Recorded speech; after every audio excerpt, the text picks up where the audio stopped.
అలానే మిస్ఎస్ ప్రస్తుతం వల్లభనేని వంశీ గన్నవరం మాజీ ఎమ్మెల్యే జైల్లో ఉన్నారు. ఆయనకి ప్రాణహాని ఉంది అనేది ఇప్పుడు వైఎస్ఆర్ కాంగ్రెస్ పార్టీ వాళ్ళు కానీ లేదంటే ఆయన సతీమణి కానీ ఆయన అభిమానులు కానీ కొంత ఆందోళన చెందుతున్నారు. దాని మీద రకరకాల అభిప్రాయాలని వ్యక్తం చేస్తున్నారు. సోషల్ మీడియా వేదికగా చేసుకునే రాజకీయ పార్టీలో జనరల్గా ఇలాంటి ఇన్సిడెంట్ జరిగినప్పుడు ప్రధానమైన పార్టీలు తెలుగుదేశం పార్టీ వైఎస్ఆర్ కాంగ్రెస్ పార్టీ మధ్య వాట్సాప్ యుద్ధం జరుగుతుంటుంది, అలాగే సోషల్ మీడియా యుద్ధం జరుగుతుంటుంది. జనసేన వాళ్ళు ఎంటర్ అయితే ఇంకా అసలు మరింత దాన్ని హై ఎండ్కి వెళ్ళిపోతుంది. ఇప్పుడు వల్లభనేని వంశీ అరెస్టు, ప్రాణాంతకం, అతనికి ప్రాణభయం అనే దాని మీద వాట్సాప్ యూనివర్సిటీలో ఒక న్యూస్ చక్కర్లు కొడుతుంది. ఏంటి ఆ న్యూస్ అనేది నేను చదివి వినిపిస్తున్నా. ఆ తర్వాత నేను మీకు దీని మీద ఒక కంక్లూజన్కి తీసుకొచ్చే ప్రయత్నం చేస్తున్నాను. వల్లభనేని వంశీకి ఇది మీరు క్లోజప్లో చూడొచ్చు. వల్లభనేని వంశీకి ప్రాణహాని, జైల్లో వేసేద్దామని చూస్తున్నారు. జైల్లో వేసేద్దామని చూస్తున్నారంటే ప్రాణం తీద్దామని. సో దానికి సంబంధించి మ్యాటర్ చదువుతాను. 60 సీసీ కెమెరాలతో లోకేష్ వంశీ పడే బాధలు చూస్తున్నాడట. వంశీకి వెన్ను నొప్పి అట, అది ప్రాణాంతకం అట. జైల్లో సరైనటువంటి సౌకర్యాలు లేవట, అంచేత ప్రాణహాని ఉందట. ఈ వార్త వినగానే కాస్త వెనక్కి వెళ్ళాను. మరి వెనక్కి కాదు, జస్ట్ ఒక సంవత్సరం 5 నెలలు, ఇంకా డీటెయిల్డ్గా చెప్పాలంటే 17 నెలలు అన్నమాట. అది 2023 సెప్టెంబర్ 9. ఆ రోజుకు ఉన్న ప్రాధాన్యత నేను చెప్పనక్కర్లేదు. టీడీపీ గెలుపుకు పునాది వేసిన రోజు అని, వైసీపీకి సమాధి సిద్ధం చేసిన రోజు అని నాకు బాగా సన్నిహితమైన ఒక విశ్లేషకుడు పదే పదే చెప్తుంటాడు.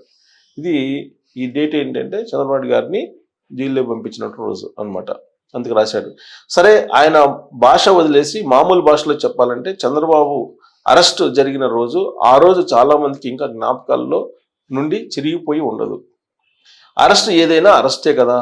మరి ఇప్పుడు వంశీ అరెస్టు, అప్పుడు చంద్రబాబు నాయుడు అరెస్టుకు ముందు, అరెస్టు తర్వాత, జైల్లో పెట్టే సందర్భం, జైల్లో పెట్టాక జరిగిన తతంగాలు రెండు ఒకసారి పోల్చి ఈ 2 ఘటనల మధ్య తేడా, విభజన రేఖలు స్పష్టంగా వేరు చేసి చూస్తే అప్పుడు ఇప్పుడు అనేది కంపేర్ చేశారు. యాక్చువల్గా నేనైతే వాస్తవంగా ఈ కంపారిజన్ని నేను అంత అంగీకరించను. ఎందుకంటే చంద్రబాబు నాయుడు గారి అరెస్టు, చంద్రబాబు నాయుడు గారి కేసు అనేది నిరాధారం.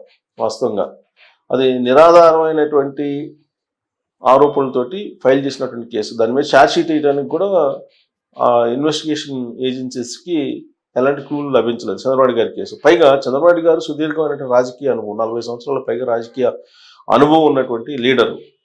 ఆయన అరెస్ట్ని ఇప్పుడు వల్లభనేని వంశీ అనే అతను గన్నవరం నియోజకవర్గానికి సంబంధించినటువంటి ఒక leader, Telugu Desam party అండతోటి ఎదిగినటువంటి leader.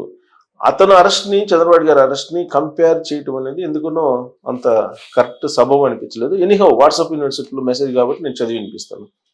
So అప్పుడు ఇప్పుడు అంటే అప్పుడు ఏం జరిగింది, ఇప్పుడు ఏం జరిగింది అనే దాని మీద. సో అప్పుడు ఇక చూస్తే మనం క్లోజప్లో చూడొచ్చు వాళ్ళు రాసినటువంటి మ్యాటరు. అప్పుడు వంశీ ప్రాణభయంతో ఉండాలో, బిందాస్గా గుండె మీద చెయ్యేసుకొని గడిపేయచ్చు, తేలికగా చెప్పేయచ్చు. ఇది మనం కంపేర్ చేస్తే బాబు అరెస్ట్ ఎలా జరిగింది? నంద్యాల పర్యటనలో రాజకీయ కార్యక్రమాల్లో ఉన్నప్పుడు జగన్ రెడ్డి అడుగులకు మడుగులు వస్తే ఒక పోలీసు బృందం విజయవాడ నుంచి బయలుదేరి వచ్చింది. ఆ బృందం నాయకుడు డిఐజీ కొల్లి రఘురామరెడ్డి. కరుడుగట్టినటువంటి జగన్ మార్క్ పోలీస్ అంటే నీతి, నిజాయితీ, నిక్కచ్చి అనే పదాలకు పూర్తి విరుద్ధమైనటువంటి జగన్ రెడ్డి నమ్మిన బంటు అయిన పోలీస్ అధికారి అని దాని అర్థం. ఇదంతా వాట్సాప్ యూనివర్సిటీలో చెప్తుంది అనమాట. అప్పటి పాలకపక్షానికి వ్యతిరేకులను జడిపించేటువంటి, బెదిరించే, హింసించే, అవసరం అయితే చేసే పవర్, పైవారి ఆశీస్సులు, పలుకుబడి, అధికారం, పక్షపాతం, భరితెగింపు, క్రూర స్వభావం అన్నీ కలవలిపి నా మూర్తిపించిన స్వరూపం అని ఆరోపణలు పుష్కలంగా ఉన్న అధికారి అతను అనేది వాళ్ళ ఈ రాసిన అతని అభిప్రాయం. అలా బయలుదేరి నంద్యాలలో వాలిపోయినటువంటి ఆ బృంద నాయకుడు బాబుని అరెస్ట్ చేయడం కన్నా ముందు ఇబ్బంది పెట్టాలనే లక్ష్యంతో ముందడుగు వేశారు. మీటింగ్ ముగించుకొని బస్సులో అర్ధరాత్రి నిద్రకు ఉపక్రమించిన చంద్రబాబు నాయుడు ముందు శారీరకంగా ఇబ్బందులు పెట్టేందుకు ప్రయత్నించారు. గడియ గడికు బస్ డోర్లు అద్దాలు కొడుతూ శబ్దం చేసి చిరాకు పెట్టి నిద్రాభంగం కలిగించడం ప్రారంభించారు. ఇది మొదటి అంకం. ఇక రెండో అంకంలో గట్టిగా మాట్లాడడం, అక్కడి వారితో కావాలని వాదులాడుతూ గొడవ పడడం, అలా కూడా చిరాకు పుట్టించి కునుకు లేకుండా చేయడం. పోనీ అరెస్ట్ చేస్తారా అంటే దేనికోసమో ఎదురు చూస్తున్నట్లు సాగదీసి తెల్లవారుజాము వరకు అలా కథ నడిపారు. ఫైనల్గా తెల్లవారుజాము 5 గంటలకు 5:30 గంటకు బాబు బయటకు వచ్చారు. చుట్టూ కార్యకర్తలు, నాయకులు, ఎదురెదురుగా బాబు, పోలీసు బృందం. ఇక్కడ చెప్పుకోవాల్సింది ఆ పార్టీ గుణం, నిబద్ధత, వ్యవస్థల పట్ల మర్యాద. ఒక్కరు కూడా ఆవేశాలకు గురి కాకుండా సంయమనం పాటించారు. చంద్రబాబు రూల్స్ మాట్లాడారు. కేసు ఏంటి అన్నారు, ఎఫ్ఐఆర్ ఏది అన్నారు, నోటీస్ ఇవ్వండి అన్నారు. పక్కన నాయకులు కూడా సెక్షన్లు, రూల్స్, పద్ధతులు అంటూ మాట్లాడారు.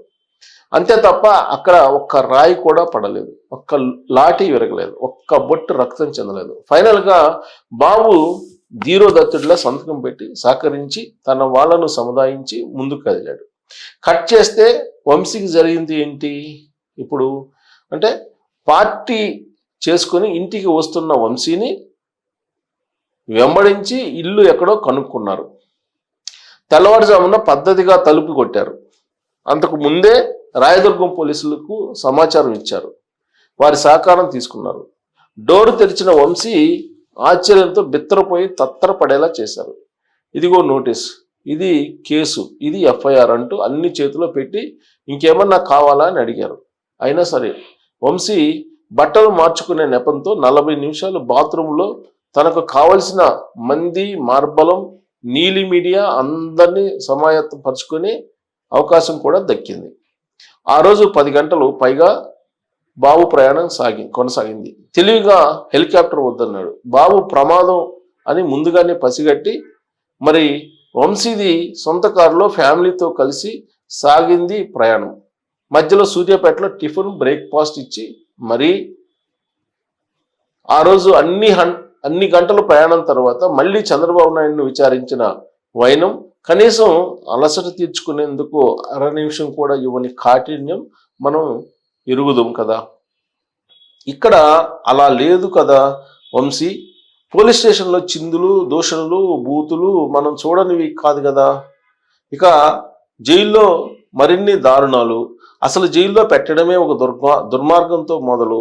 రూల్స్కు విరుద్ధంగా ఎవరి కళ్ళలోనో ఆనందం చూసేందుకు బాబు లోపలికి తల వంచి వెళుతున్న ఫోటోలు, వీడియోలు బయటకు పంపి వైరల్ చేశారు. ఇది ఎంత పెద్ద నేరం అనేది నేను చెప్పక్కర్లేదు.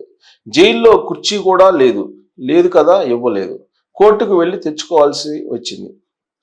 బెడ్ సరిగా లేదు కదా, లేకుండా చేశారు. మళ్ళీ పోరాటం, టాయిలెట్ కోసం పోరాటం. ఆఖరికి పరమ దుర్మార్గం, దోమలు కుడుతున్నాయి.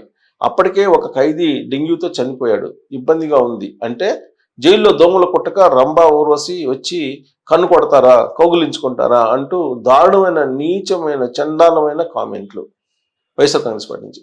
అప్పటి వరకు పనిచేసిన సోలార్ సిస్టమ్ బాబు వచ్చే ముందు పాడవుతుంది.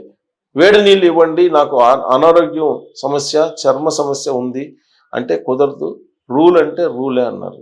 నెల తర్వాత చర్మ సమస్య తీవ్రమై ఉక్కపోత భరించలేక ఆరోగ్యం దిగజారుతుందని ఏసీ అడిగితే మళ్ళీ అవే నీచ కామెంట్లు. చివరికి కోర్టుల్లో పోరాడి సాధించుకున్నారు.